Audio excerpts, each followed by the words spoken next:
Sejam bem-vindos, médicos do futuro, a mais um episódio do The Health Tech Show. Meu nome é Bianca Miranda, eu sou fundadora da startup Health Tech Brasil e agora do nosso novo podcast. Hoje eu tô aqui com um convidado extremamente especial. Eu nem acredito que ele veio aqui.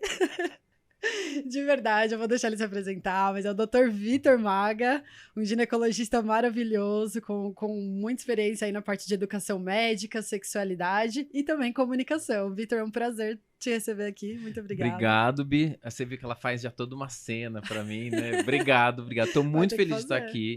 Obrigado pelo convite. Quando você me fez o convite, eu já adorei, porque eu adoro tecnologia e é um assunto que o povo não me chama muito pra falar. Então, eu adorei. Obrigado. Normalmente, se chamam pra falar do quê? Pra nossa audiência, que sexualidade, educação e comunicação. Legal. Mas a tecnologia, ela atravessa esses três temas que eu costumo falar muito, né? Então... Perfeito, eu acho que a gente já pode até puxar um gancho, porque vai ter a ver com algumas outras coisas que a gente vai falar aqui ao longo desse episódio, mas hoje eu gosto de falar que a gente vive, não só eu, né, existe uma teoria por trás, estudiosa e tudo mais, a gente vive numa nova era da humanidade, que foi muito acelerada pela pandemia, mas que já estava começando antes, que é então denominado pós-digital. Né? E o que é o pós-digital? O pós-digital é essa época onde a gente já sabe, já pressupõe que o digital está em todos os lugares. Então, de fato, ele penetra em todas as esferas, você tem esse olhar mais social, né? Uhum. E aí a gente vê os jovens... Cara, uma pessoa, você pega a geração Z, é metade do dia na internet. Né? Não, totalmente. E isso é muito interessante porque...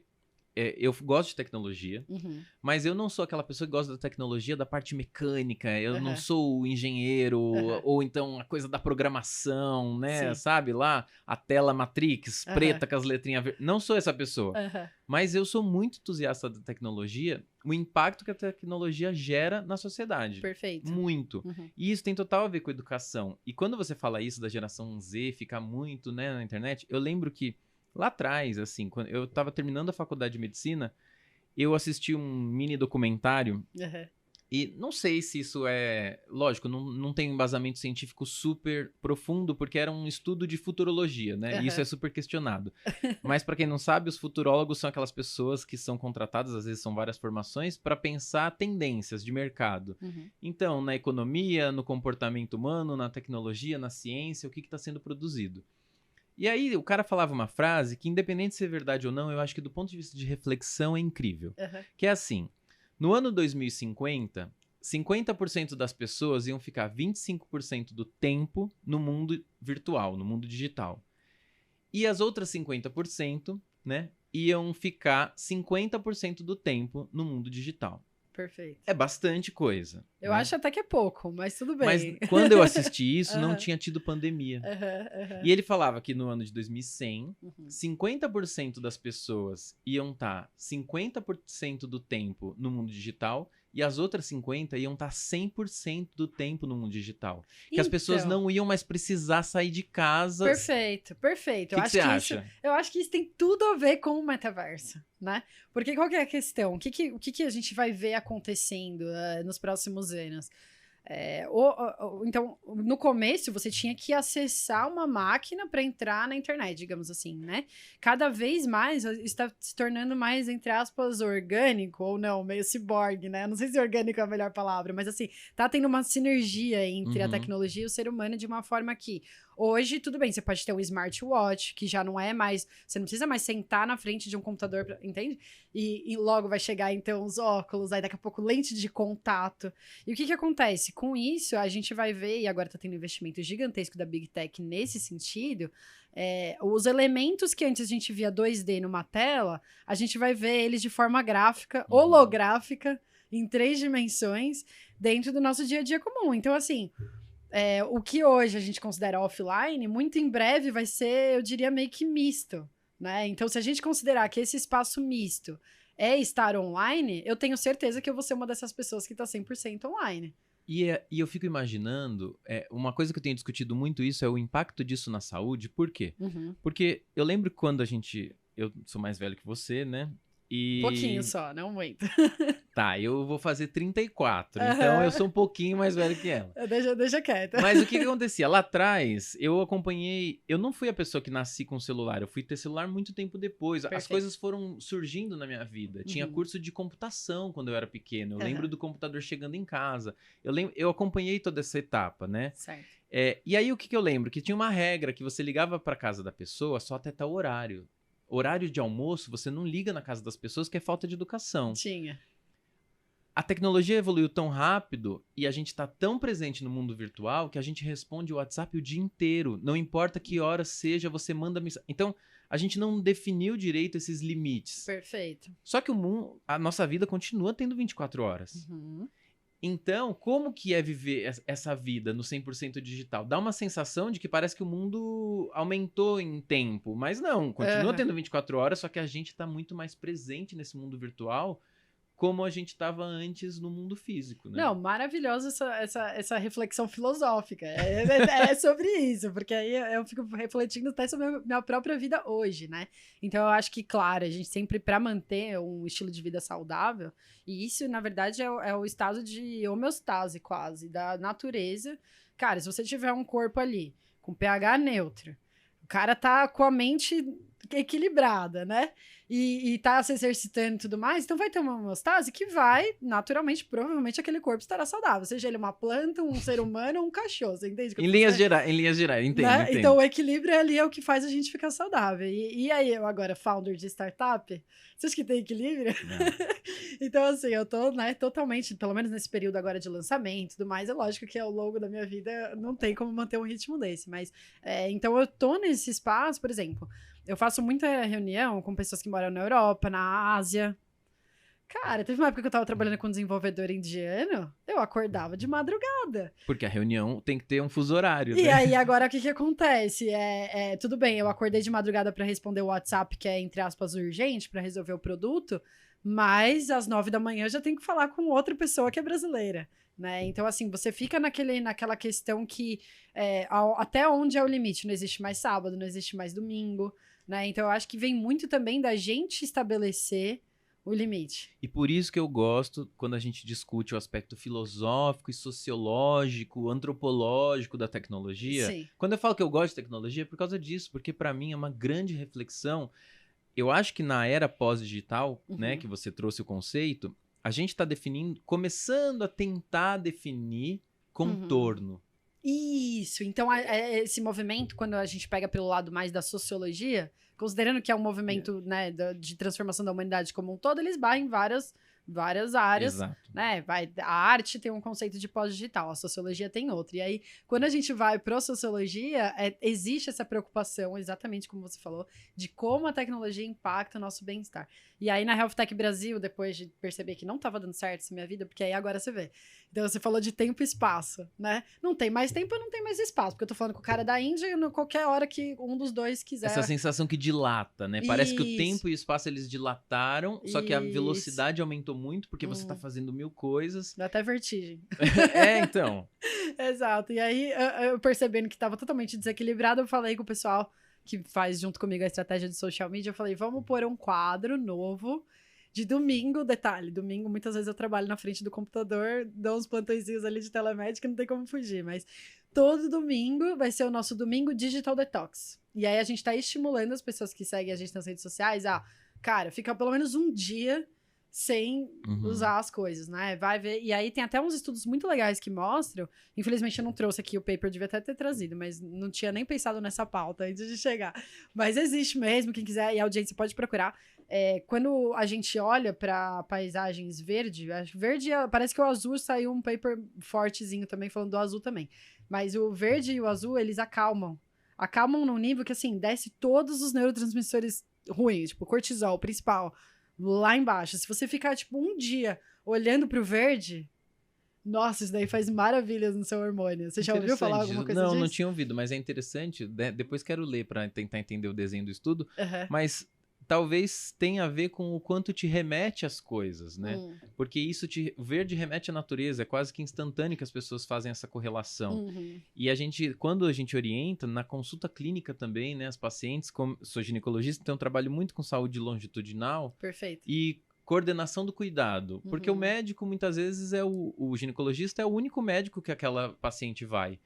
E aí, uma coisa que a gente sempre fala é tentar fazer com que existam esses limites digitais por conta disso. Porque se o verde ou o azul, como você está dizendo, remete à natureza e a descanso e a refúgio, o celular remete a trabalho. Perfeito. Quando você manda aquela mensagem assim, às 11h45 da noite, tô te mandando agora, mas senão depois eu esqueço, a pessoa que recebe aquilo, ela pode até falar, não vou responder agora.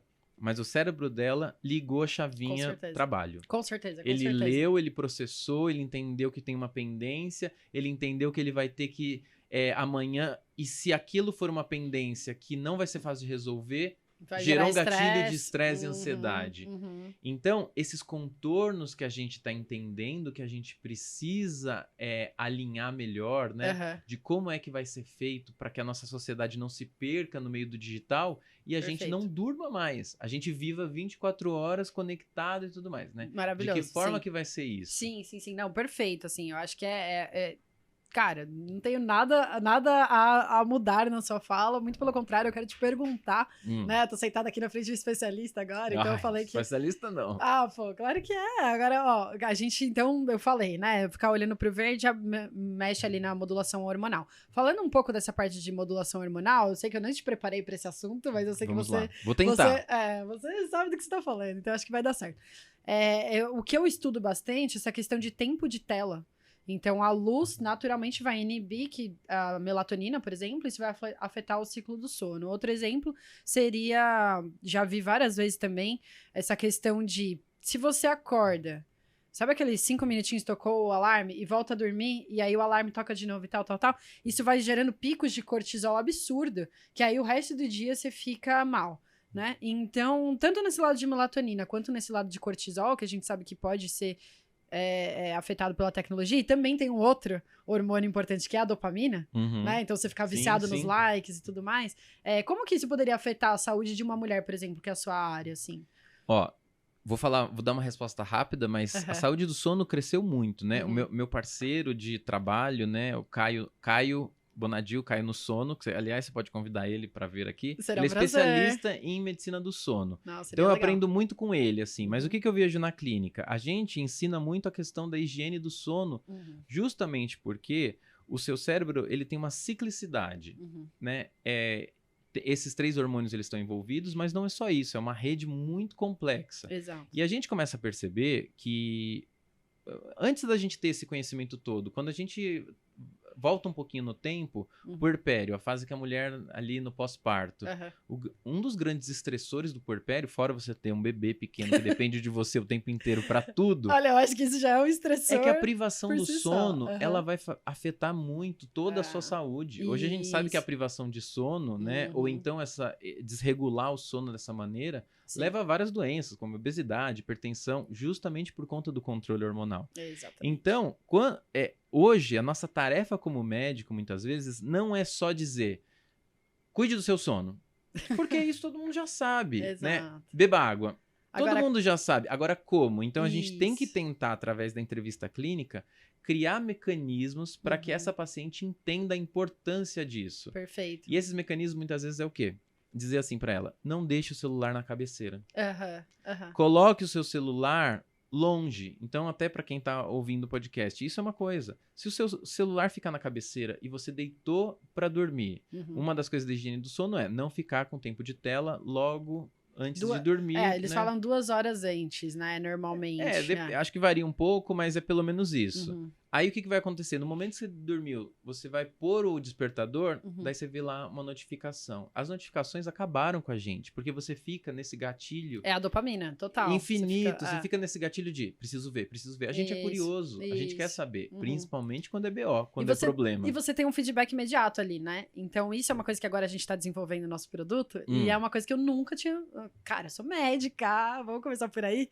Aí depois eu fui o quê? Fui pra parte de execução, né? De gestão e tudo mais. E agora eu tô tendo que pôr o pezinho ali no design de games, porque é o meu produto, eu quero estar envolvida com ele, né? E aí a gente tem algumas coisas da mecânica do jogo que eu nunca tinha pensado antes, como, por exemplo, essa questão do feedback imediato.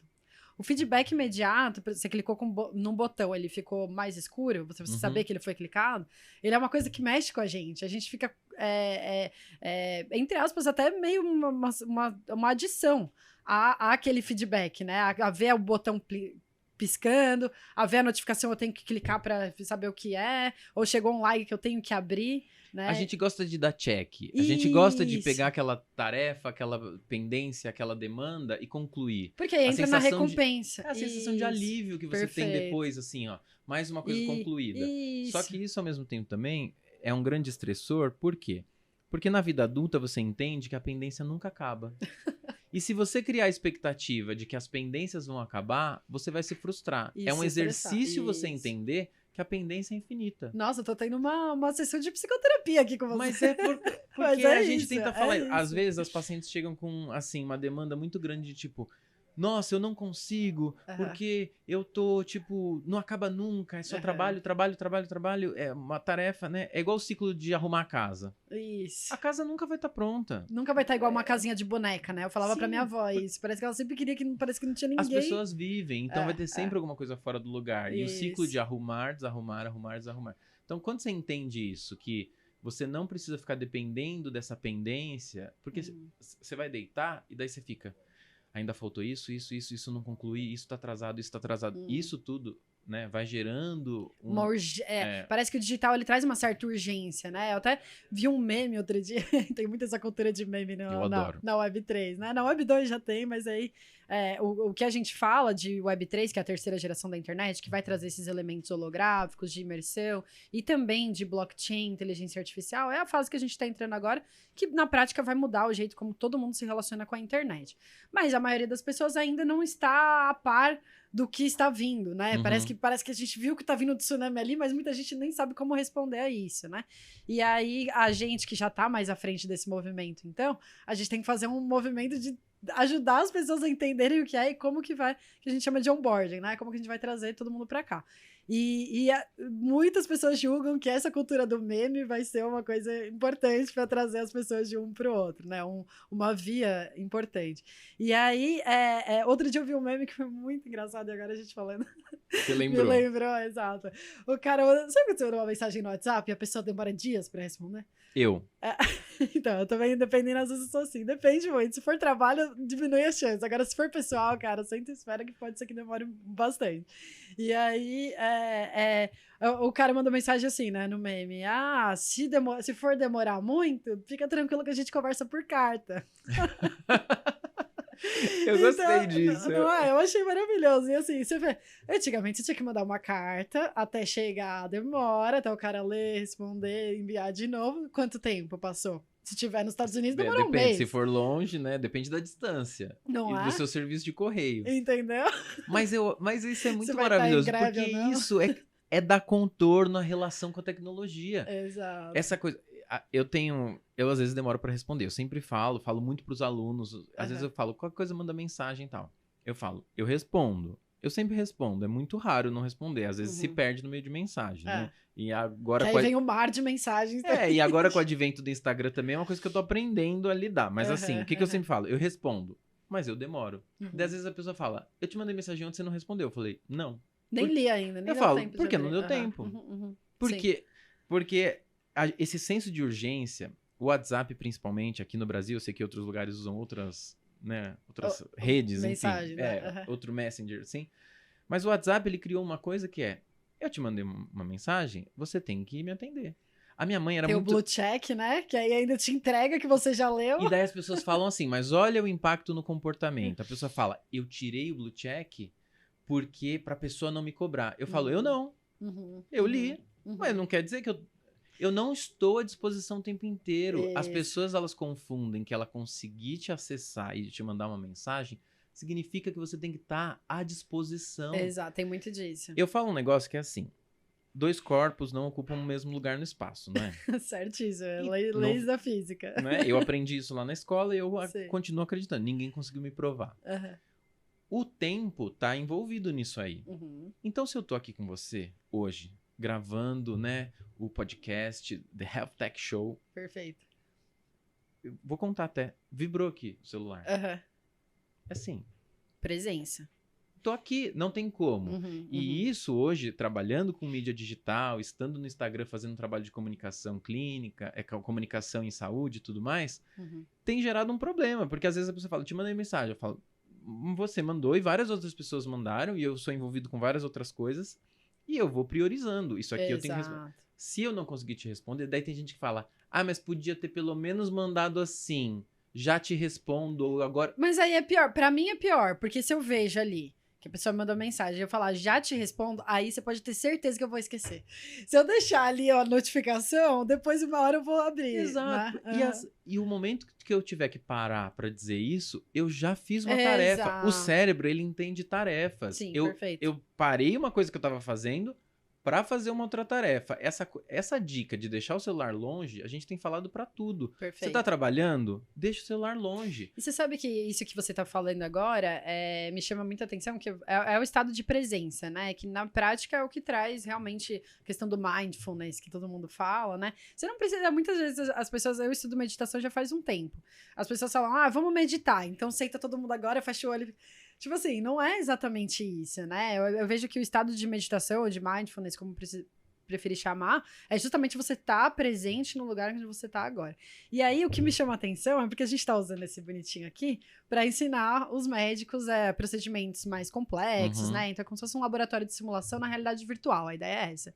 E aí, os teóricos da realidade virtual, eles usam muito essa palavra de telepresença. Por quê? Quando você tá com óculos, eu não sei se você já usou óculos alguma vez?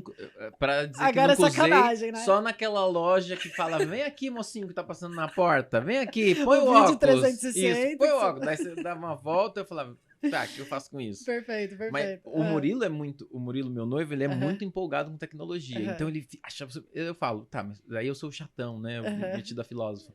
Qual o impacto? Qual o impacto que isso vai gerar na nossa Então, sociedade? agora deixa eu te falar o impacto bom, né? Vai, de você treinar os estudantes de medicina nisso aqui, então. O que é legal? Hoje, o aluno, quando ele tá sentado assistindo uma aula, ele tá também no celular. Você concorda comigo? Mas aqui dentro, não tem isso. Você vai colocar daqui a pouco, quando a gente terminar de gravar, você vai ver. Primeiro, seu cérebro acha que você tá lá. Tanto que até tem um pessoal que dá náusea, porque é a mesma sensação de vertigem do carro. Tá. Quando você se enjoa, porque seu corpo tá parado, mas você tá vendo o movimento. E aqui é muito parecido com esse movimento, quando eventualmente tem esse efeito colateral da náusea. Mas voltando pros lados bons, quando você tá treinando ali dentro, então você colocou o óculos, você vai achar que você tá dentro do nosso ambiente, o seu cérebro vai entender isso, e você vai perceber que você fica num estado de atenção lá dentro, que só existe aquilo. Se o celular vai tocar, vão te mandar mensagem e tudo mais, você não vai, você vai estar até meio confuso ali, até você pegar o jeito. E quando você pegar o jeito, o mundo virou aquilo. A menos que tenha um celular lá dentro replicando e mostrando a notificação no WhatsApp, você não vai nem saber, você não vai nem ver, entendeu? Então tem esse benefício também, além de outros, é lógico, de você estar num ambiente imersivo, digital, blá, blá, tem mil benefícios. Mas agora nessa fala que você trouxe, me chamou a atenção isso. E agora você me falando isso, interessante você me trazer isso, que eu nunca tinha pensado por esse lado, mas aqui minha cabeça já ficou a milhão. O interessante é que pode ser que a gente, esse tipo de tecnologia, ensine esse limite, esse controle e esse contorno à nossa relação. Perfeito. Por quê? Porque hoje eu tenho uma sensação de que eu tô fazendo os dois ao mesmo tempo. Então eu tô aqui com você, pode falar, eu tô aqui te ouvindo. Então a gente fica com uma sensação de que eu tô conversando com você e tô respondendo 400 e outras pessoas. Sim. Eu não tô nem com você, nem com as pessoas. Elas, porque exato. a gente percebe que pra comunicação, né? Efetiva, né? Pra uma comunicação efetiva, eu preciso estar presente. E isso olha, vou até puxar um gancho aqui, agora é opinião. Você falou que você tá mais ligado nos podcasts acadêmicos, né? A gente tenta sempre trazer um viés científico no nosso. Mas tem coisa que não tem ainda trabalho e a gente vai dar nossa opinião, faz parte. Certo, exato. E aí, a questão não tá nem aqui, nem ali, né? Que você falou. É interessante porque isso traz também uma sobrecarga emocional e mental para a pessoa que está dividindo a atenção. Não só para quem está recebendo a atenção dividida, mas também para quem está dando a atenção dividida, no sentido de que hoje a gente tem uma geração muito solitária. Né? Não necessariamente só os millennials, geração Z, na verdade todo mundo. Todo mundo. A sociedade tá com essa sensação de solidão, né? E será que não vem muito disso? de você não estar nunca presente com a pessoa que tá na sua frente, você não tá realmente se conectando e se comunicando de forma efetiva. Então, aí vem os desentendimentos, que vai gerar frustração e solidão. Isso já tem vários trabalhos, Bi, trazendo. Legal. Que do campo muito da psicologia e tudo mais, de a falsa sensação de interação social. Perfeito. Porque quando você tá lá scrollando o Instagram, eu adoro Inventando os termos. palavras novas. Ou não, sabe? já existe. Eu já ouvi gente falando lá, que tá rolando tela, né? Eu adoro, assim, legal, né? legal. Eu tô Scrollando, lá, eu vou começar a usar essa. Eu já ouvi, não sei, eu tô zoando, na verdade. A gente adora, a zoeirinha do Aí, zoando entre pares, gente. A gente tem que lidar com a zoeira. Se zoar é um exercício de saúde. Exato, exato. Então, assim, quando você tá lá, dá essa sensação de você tá interagindo com muita gente, né? Mas muitas vezes não. Mas pode existir, Maga, interação? Eu acho que super pode. Mas mais superficial também, né? Não sei. A pandemia, por exemplo, ela mostrou que a gente, através do alguma coisa, independente do que seja, a gente conseguiu criar vínculo. Justo. Pô, eu tenho uma baita de uma amizade, né, com um colega meu médico, que a gente troca muito, a gente conversa muito. A gente nunca se viu. A gente já gravou. Justo. Eu conheci ele gravando um programa de saúde que ele tinha, e hoje a gente trabalha junto numa empresa, num portal de saúde também. E ele é um querido, assim, a gente conversa muito, a gente troca muito, a gente ri muito, mas a gente nunca se viu ainda. Não, legal. Agora você falando, até abri uma lanterninha que tem uma pessoa da minha equipe também que eu nunca vi pessoalmente, mas parece que tá comigo todo dia. Exato, porque eu acho que é possível sim, através da comunicação, a gente criar vínculos. Se fosse assim, relacionamento à distância não poderia existir. Justo. E aquelas famílias que uma pessoa mora lá em Moscou e a outra tá aqui, né, em Santo André. Então, assim, eu acho que é possível sim. Maravilha. Só que não é sempre. Essa sensação de solidão, porque isso é uma relação que você desenvolveu através de vínculo e tudo mais.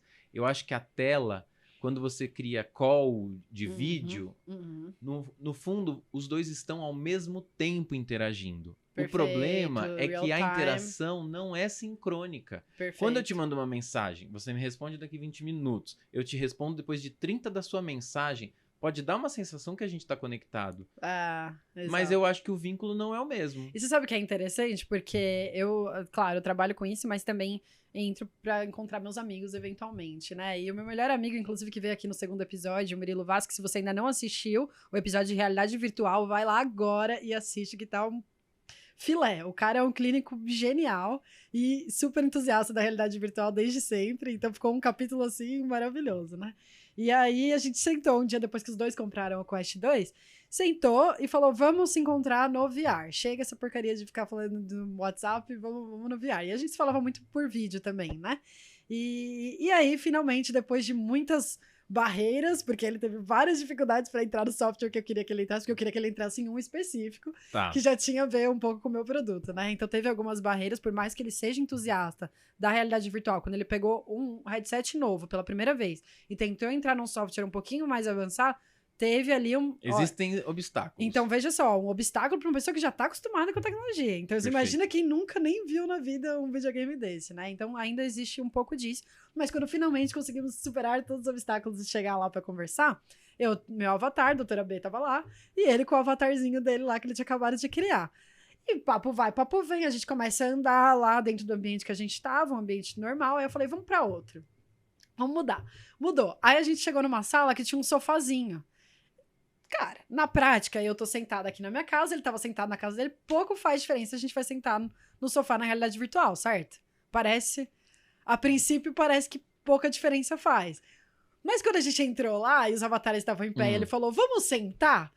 Cara, aquilo mudou de um jeito que ele mesmo falou, meu amiga, parece que você tá aqui do meu lado. Eu tô vendo até o jeito que você tá movimentando o braço, igual você movimenta. Tornou, tipo, muito mais real a interação e a experiência. Por mais que a gente não tivesse visto. Que a gente não estivesse vendo, exatamente.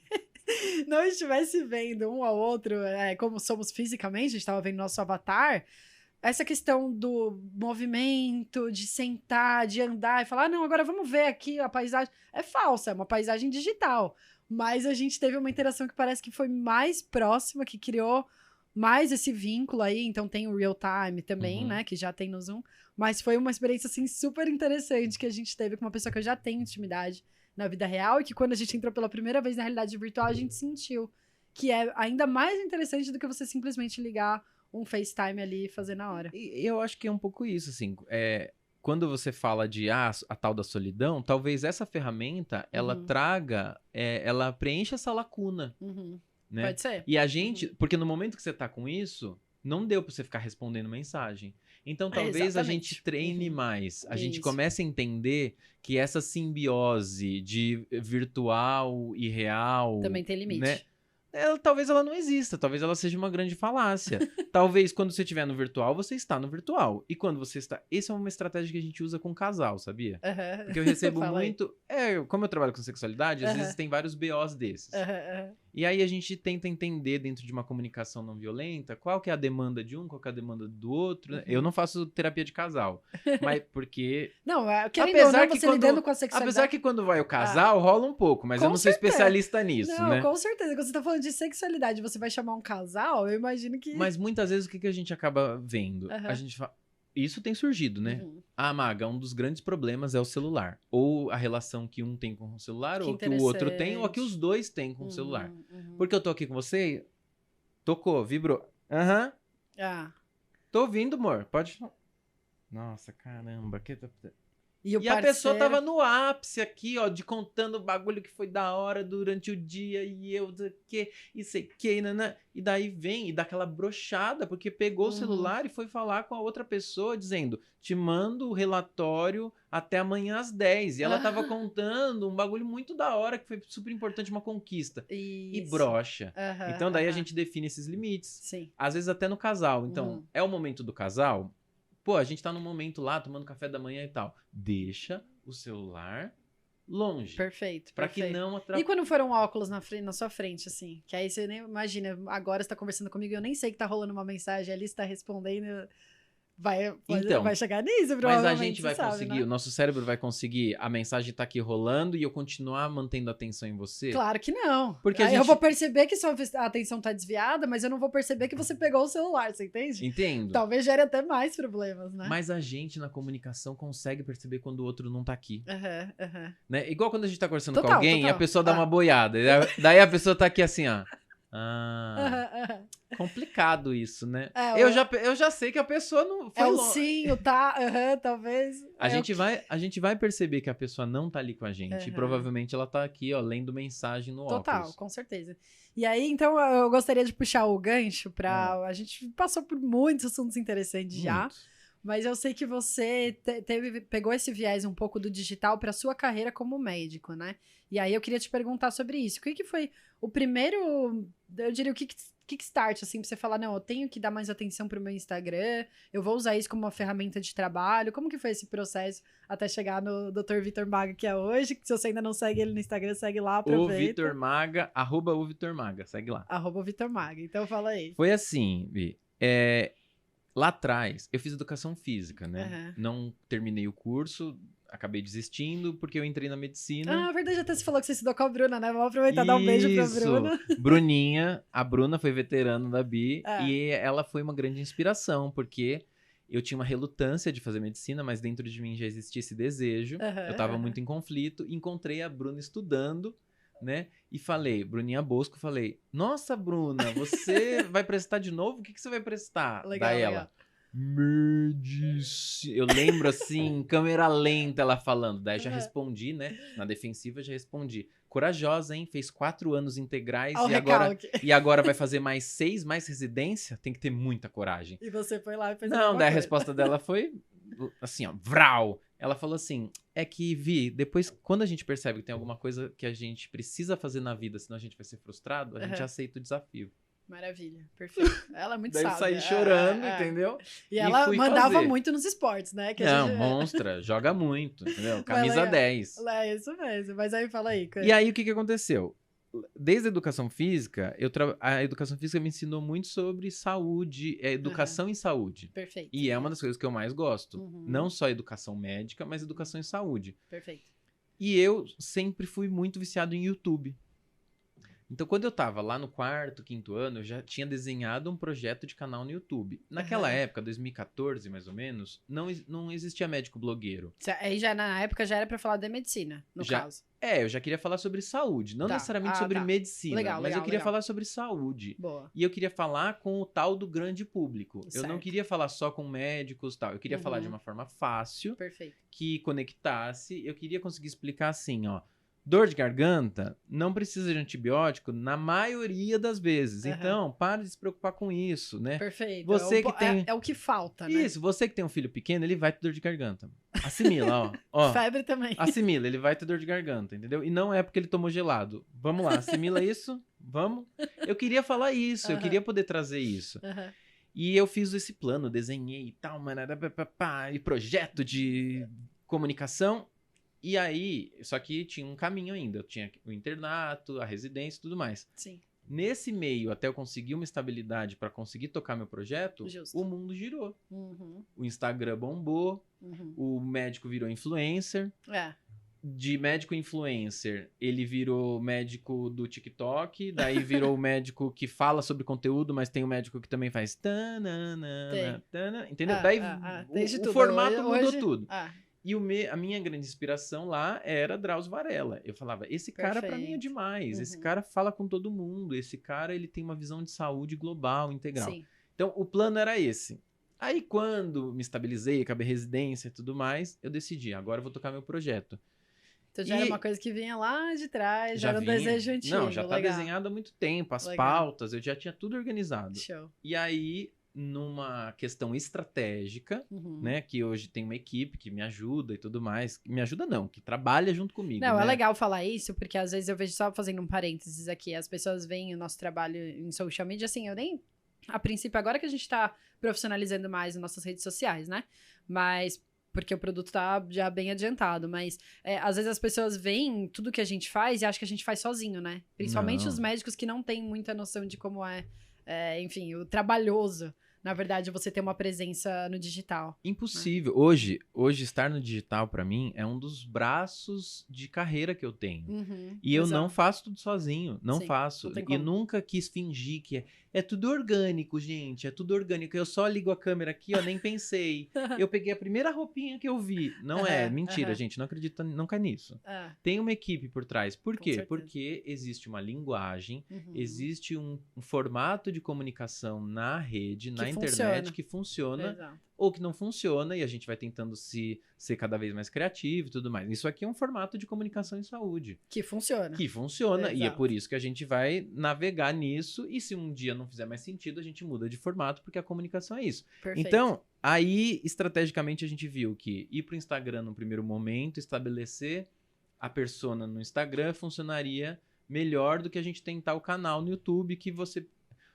O canal no YouTube é interessante, mas o trabalho que você tem pra isso, naquele momento, eu não conseguia. Certo. Foi a mesma coisa que a gente fez na Health Tech Brasil, muito parecido. É isso, né? A gente começou a fazer a persona da Doutora B no Instagram. Perfeito. Deu muito certo, agora estamos indo pro YouTube com o Eu acho que é legal falar sobre isso, porque o pessoal que é médico, que tá assistindo e tá olhando como modelo de carreira, eu não acho que a gente não precisa mentir de como foi o caminho. O caminho foi esse. Aí o próximo passo é o podcast, né? Que se não sair mês que vem, no outro sai. Provavelmente estamos sai. Muito ansiosos pra ouvir. Porque a gente fez um trabalho no Instagram, então. Fui lá fazer um piloto pra ver se rolava. Certo. Só que rolou super. Ele falou, não, tá funcionando, liga a câmera, né? Que foi aquele formato de cortes. E que é um formato que até tá sendo criticado e zoado, que as pessoas falam, a gente finge que tava com uma outra pessoa. Não, a gente não finge, Imagina. não. Ele foi me fazendo as perguntas, ele montou uma pauta e eu fui respondendo. Não, imagina. É que assim, eu acho que isso também é uma coisa importante de pontuar. Quanto mais você cresce, mais vai aparecer gente que fala bem e mal. Então, se você também quiser se aventurar pelo mundão aí, falar com a massa, você tem que saber que vai ter gente que vai criticar, e criticar muito. E não importa se tá fazendo bonito, tá fazendo feio, vai ter crítica. A gente fez um grande trabalho pra eu ver como eu ia lidar com isso, né? Porque hater, gente, é uma coisa que, assim... Hoje eu lanço um vídeo, sei lá, eu faço um vídeo. Daí... Já vai descer seus haters aqui, Você vai chamar os haters aqui agora? Gente, comenta, pode comentar, zoa o meu coque, fala... Zoa a doutora B. Metido a Thiago York, entendeu? Pode zoa a B, entendeu? Porque assim, o hater, ele engaja. No começo eu ficava meio assim. Daí agora vem lá, eu faço um vídeo, daí vem alguém e fala, quanta besteira. Eu dou risada, eu acho. Porque é isso, tipo, pô, eu tô trazendo uma argumentação. Você não concorda? Você tá no seu direito de não concordar, eu acho ótimo. E as pessoas têm visão diferente, argumenta. né? Tanto que eu respondo. Tem argumento que quanta baboseira, eu não vou ficar dando atenção pra isso. Mas quando a pessoa vem e fala, eu não concordo por causa disso, eu vou lá, eu mesmo, e ponho meu contraponto. Eu falo, pô, muito legal, mas você já parou pra olhar isso? Por exemplo, tem um vídeo que eu falo sobre educação médica. E eu falo os pilares... pilares não. Coisas que eu mudaria na formação médica. E eu falo lá 3 itens, né? Joga aí na mesa. Quer que eu fale os 3 Lógico, itens? Eu falo que um deles é a relação hierárquica que a gente tem, né? A hierarquização na medicina, ela é muito vertical, isso é muito ruim. Para a nova geração não funciona mais. E daí os médicos mais velhos ficam puto da vida porque os mais novos são mimimi, são irresponsáveis, são cansados e tudo mais. Não tem quer o conflito de geração tem, importante. não quer dizer mas que assim, eles não... eu vejo que a parte da hierarquia, só pra fazer... Eu posso fazer pequenos claro, contrapontos? Por favor. Legal. É até uma coisa que a gente, aqui agora desenvolvendo o produto, eu tive que pegar muito feedback dos gestores e professores pra entender exatamente o que eles queriam. A princípio, a ideia era colocar a doutora B ou um outro NPC, um No Player Character, NPC, dentro do jogo, pra ajudar ali o aluno a se guiar. Cara, quase 100% das escolas falaram, não quero robô, eu quero professor junto com o aluno lá dentro, né? E aí a dificuldade como é que a gente vai fazer o professor usar essa nova ferramenta se tem uma certa resistência? Então, o que eu vejo da parte da hierarquia na medicina é que é muito importante, e aí a gente pode fazer também um paralelo com a tecnologia, no sentido de que, vamos supor que eu escrevi agora um algoritmo de inteligência artificial. O que é a inteligência artificial? Ela vai aprendendo sozinha, senão ela não é uma inteligência artificial, ela é só um machine learning ali, um outro modelo de tomada de decisão, mas para ela ser considerada uma inteligência artificial, ela tem que aprender sozinha, baseado no primeiro código que você fez lá.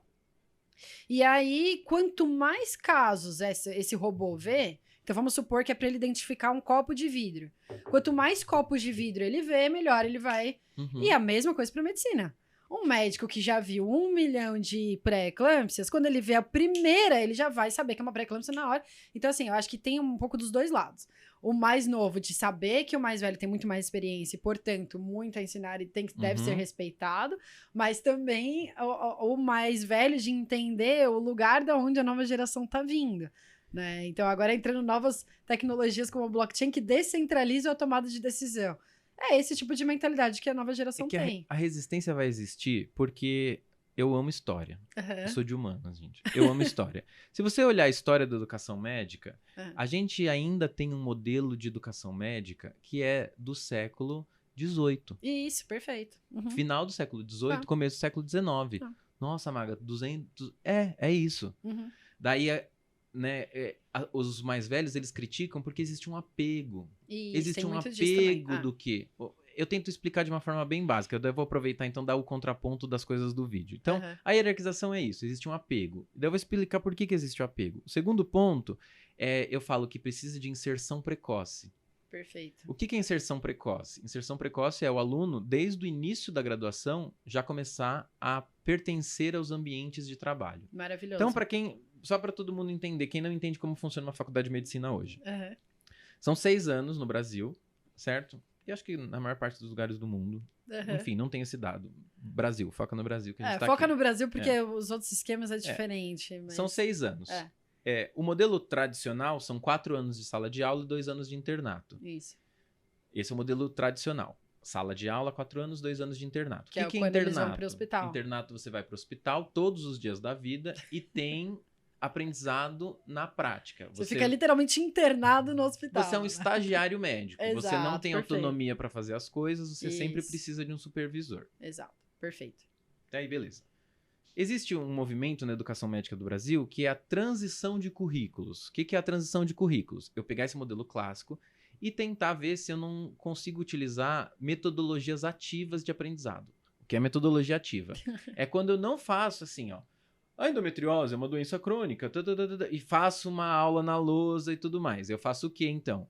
Eu uso estratégias de aprendizado. O PBL é uma das estratégias de aprendizado, né?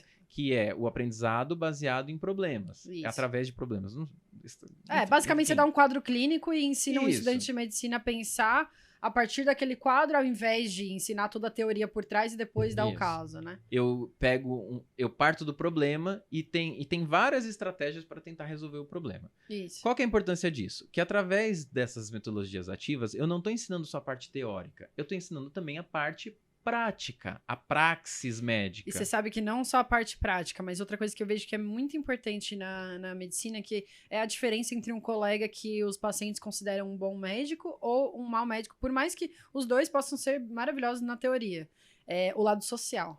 Porque isso é a prática, Bi. Uhum. Alguns médicos já entenderam que quando eu falo de profissional, eu tô falando que a parte prática é também criação de vínculo, Exato. é também resolução de conflito, é também Exato. liderança de equipe, é também inteligência emocional, é também tudo isso, entendeu? Quando eu falo sobre isso. Agora, eles ficam com medo do PBL por quê?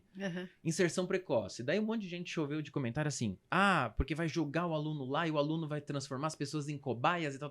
Não, gente. Tem isso. Ele vai ser supervisionado e ele vai começar a aprender como se trabalha. É. Quando você me conta que você está criando um produto, né? Criou um produto. Tá no Isso, forno. Tá no forno de um produto onde ele vai ter estágio prático com inserção precoce. Perfeito. Pra mim, você tá alinhada com o presente, você não tá alinhada com o futuro. Exato. E tá aí, no passado, tá lá no século XIX, quem ainda tá preocupado que vai ter o momento certo de ir pro hospital. Esse já foi, e assim, entendeu? o quanto melhor esse aluno estiver preparado antes dele entrar no hospital, menos ele vai promover ali uma infecção, uma contaminação, menos ele vai fazer uma besteira, um exame físico que às vezes vai assustar o paciente, vai machucar. Você é ginecologista, você deve ver muito isso, né? É o pessoal no estágio da GO. Antigamente, o que acontecia é que a bioética mudou. Isso, a gente a tocou nesse bioética assunto, mudou. Antes, o aluno, ele ia pro hospital. Isso eu tô falando, final do século XVIII, começo do século XIX, medicina beira-leito. É quando você começou a colocar os alunos no hospital para eles aprenderem com os pacientes. Perfeito. Era um modelo cobaia. Então, tinham médicos que começaram lá com estudo clínico. Então, eles testavam 2 medicamentos diferentes e via qual funcionava mais. Tinha isso. Alguns pacientes morriam porque aquele medicamento que ele tentou não funcionava. E hoje a bioética não tão radical assim, desculpa te cortar. Não, imagina. Mas assim, na própria geração anterior, a gente veio com uma outra convidada num outro episódio para falar mais de educação médica e inovação, né? Eles podiam, cara, 2 gerações atrás, eles podiam entubar um paciente. Eles podiam fazer uma cirurgia. Eles podiam até, eventualmente, dar um plantão no 6º ano. Você vai dar um plantão porque faltou um médico e eu vou lá porque eu já sou quase médico. Exato. Me empresta o carimbo aí. Hoje não é assim. Hoje, se você fizer isso, você vai preso. O mundo, ele regulamentou a prática e os pacientes, eles também não estão dispostos a serem cobaias. Exatamente. Né? E que bom que a gente entendeu isso. Sim. E que bom que existe, então, uma tecnologia. Então, pro médico resistente, é assim, cara... O mundo mudou. Você vai querer ser uma cobaia? Não. E ao mesmo tempo, você não pode colocar um profissional despreparado. Não. No hospital. Então, quando vem começou lá atrás, com as estações de simulação realística, com aqueles bonecos e tudo mais. Mas aquilo é muito caro. Quando você tem um cenário... Não é escalável. Quando você tem um cenário virtual, né, eu consigo ensinar a prática médica de resolução de conflito, comunicação clínica, tomada de decisão, e também a prática de precisa buscar um exame. Até isso processos, Eu falo pros alunos, o internato é para você aprender a ser médico. Então, se o médico tá fazendo alguma coisa que você não sabe por quê, pergunta. Exato. Porque lá no futuro você vai ter que preencher aquele papel. Você vai ter que buscar um exame. Entende esse tipo de coisa? Total. E o último pilar? Faltou um. O último pilar é da hiperespecialização. Porque a gente tem que a medicina está sendo ensinada através das especialidades. Total. E daí o que acontece? O cara ele aprende um monte de coisa sobre o oftalmo, mas ele não sabe tratar resfriado. Isso, tem muito disso. Ele não sabe ele não sabe dar orientação e acolhimento em saúde. Que é quase, 80% dos casos, vamos dizer, que ele vai atender, é o basicão ali. E às vezes ele tá preocupado com o tipo de câncer de pâncreas que pode dar lá na frente. Exato. Né? Ele não sabe chegar para aquela mãe que tá super preocupada que a criança tá com dor de garganta e falar assim para ela: olha, não tem sinal de gravidade, isso é autolimitado, em 7 dias vai passar, a gente vai usar sintomáticos para aliviar febre, sintomas e tudo mais, não precisa de antibiótico, eu acolho a senhora, eu entendo que a senhora está muito preocupada, mas eu vou te ensinar quais são os sinais que a senhora vai ter que observar e vai voltar. O pronto-socorro é 24 horas e a qualquer momento a senhora pode voltar. Então, Você sabe que eu já quero ser sua paciente, né? Então, você fala assim que bora. você vê que, na verdade, assim, a comunicação, ela é muito importante, né? Às vezes mais do que o tratamento, porque, cara, eu não sou eu praticamente já quase não tô mais na assistência, né? Eu ainda gosto muito, eu vejo que quando a gente tá tentando resolver problemas no sistema de saúde, você tá na assistência, te abre os olhos para muitos problemas que ainda existem, né? Mas na época que eu ainda tava clinicando mais, às vezes você sabe que não tem, cara, remédio nenhum que vai melhorar, é um analgésico ali e tudo mais. Só que existe uma dificuldade de muitos pacientes entenderem que isso realmente é o melhor a ser feito, né? E aí o que tá a diferença? Não é você falar, ó, uma dipirona ou um paracetamol vai resolver seu problema 5 dias em casa bebendo água. Não, é como você vai comunicar essa conduta, né? É a forma como você constrói vínculo, resolve conflito e acolhe as demandas do paciente. Perfeito. Quando você tem uma tecnologia para te auxiliar nisso, é muito bom. Por quê? Porque eu vou treinar a comunicação clínica dos pacientes. Eu falo sempre que assim, agora a inteligência artificial, os robôs vão acabar com a profissão médica.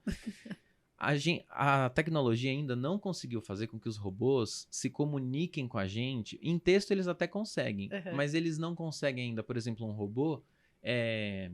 Fazer a parte empática. Não, é detecção de sentimento. Isso, exatamente. Aquele papo de que existe um código da face do músculo tal é tal sentimento, isso daí não tem evidência científica, Vai caminhar pra isso muito em breve, porque aí tem o problema, já vou aproveitar então que a gente tá quase caminhando pro fim, o papo tá tão bom que eu nem consegui chamar a palavra do dia que tem a ver com isso também. Vai. Mas só pra fazer um parênteses sobre a inteligência artificial, qual que é o grande problema, entre aspas, dela, né? É que ela desenvolve muito rápido. Muito, assim, extremamente rápido. Então, se você já tem um algoritmo que reconhece a face, para ele reconhecer a tristeza ou a felicidade, é um pulo. De verdade, é um pulo. Então, assim, eu não vejo... O que eu vejo da relação dos robôs dentro de todo o movimento de mudança no mercado de trabalho que já está acontecendo. Você vê que a Big Tech demitiu uma galera aí e na semana seguinte saiu vários robôs super inteligentes. Acho que é coincidência? Não. Né? Então, assim, mas o que eu vejo? Que vai mudar o lugar do profissional. Então, cada vez mais aparecem ferramentas no-code, como uma que eu vou mostrar daqui a pouco, pra gente finalizar. Mas o que é um no-code? Então, vamos supor que um programador ferradaço descobriu um jeito de fazer um programa de computador que você, médico, sem escrever uma linha de código, vai conseguir ajudar esse programador, esse engenheiro, a fazer um algoritmo de inteligência artificial que vai detectar AVC na tomografia. Ou seja, você como médico, você não vai precisar escrever linha de código nenhuma, mas você vai montar um fluxograma, ou vai identificar algumas imagens, ou vai escrever, de repente, nossa, agora eu vou me embananar aqui na neuro, mas não sei, o sulco posterior está borrado. Não, você vai imputar alguns dados clínicos. Isso, perfeito. Alguns dados clínicos de avaliação, seja de exame ou avaliação de exame físico ou de dali anamnese. sairá um algoritmo. E esse algoritmo vai te auxiliar no diagnóstico clínico. Perfeito. Mas a substituição entendo total, não. Eu entendo que você acredita que essa coisa da mímica facial e tudo mais vai desenvolver. Mas eu ainda acho que a gente vai ter muitos entraves. Sabe por quê? Certeza. Porque na comunicação, os robôs ainda estão tendo muita dificuldade para entender entonação. Eles não entendem ironia e sarcasmo. Então, Isso é existem verdade. coisas tão complexas e tão sutis na comunicação que depois que eu tiver esse diagnóstico, eu ainda preciso de um humano Perfeito. para olhar outro certeza. humano e falar o seguinte. Sem dúvida. Doutora B, o que você entendeu do seu diagnóstico até o momento? Daí você vai me falar. Eu vou falar, olha, frente a isso, eu preciso te dizer que saiu o resultado do exame. Perfeito. Aqui a gente viu isso, isso e isso. Daí você vai ficar chateada com a notícia. E eu vou ter que saber identificar que eu tenho que respirar fundo e esperar você lidar com a informação. Claro, como que você... A gente tem as aulas de comunicação Exato. médica que fala como transmitir uma notícia difícil, Perfeito. né? Como você vai ensinar isso pro robô? Até dá. Mas assim, a pessoa que tá querendo ouvir, ela vai querer ouvir isso de um robô? E eu não sei se funciona, porque as nuances disso tudo... De tempo, às vezes você tem que dar um tempo pra pessoa esperar pra voltar a falar. Realmente é uma situação complicada. Com certeza os robôs não vão tirar o seu trabalho, o médico que tá se formando agora. Eu vou aproveitar então pra puxar a palavra do dia. Solta aí, produção.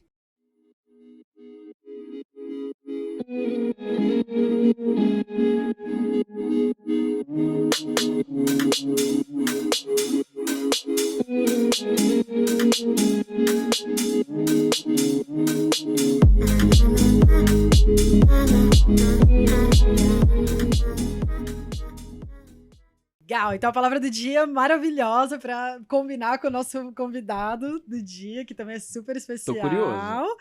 Arte generativa, você sabe o que é? Não. Faz alguma ideia? Arte generativa? Temos um exemplo aqui na televisão.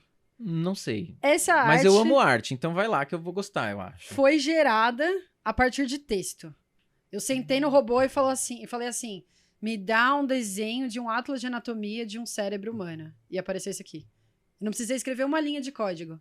Esse Perfeito. robô, então, é o Midjourney, né? Ele funciona dentro do Discord. Se você quiser entrar, você entra lá na nossa hub de inovação. Pode até entrar você também, não sei se você Perfeito. tem. Não, Você tem Discord? Você usa Discord? Não, Ou é muito mas já geração quero. Z pra você? É geração Z, mas como eu trabalho com adolescentes, então eu sempre anoto. Legal. Eu falo que eu sou meio tiozão, eu aprendo a palavra, daí eu anoto assim no meu caderninho e falo, como é? Discord, e depois eu vou ver, porque eu preciso estar Maravilhoso. atualizado. Então ele já funciona, você entra lá, você vai colocar, desenha o podcast, vai aparecer alguma coisa que o robô vai entender como aquilo. E aí o que é a arte generativa, então, que é essa classe de novas artes que estão surgindo aí agora?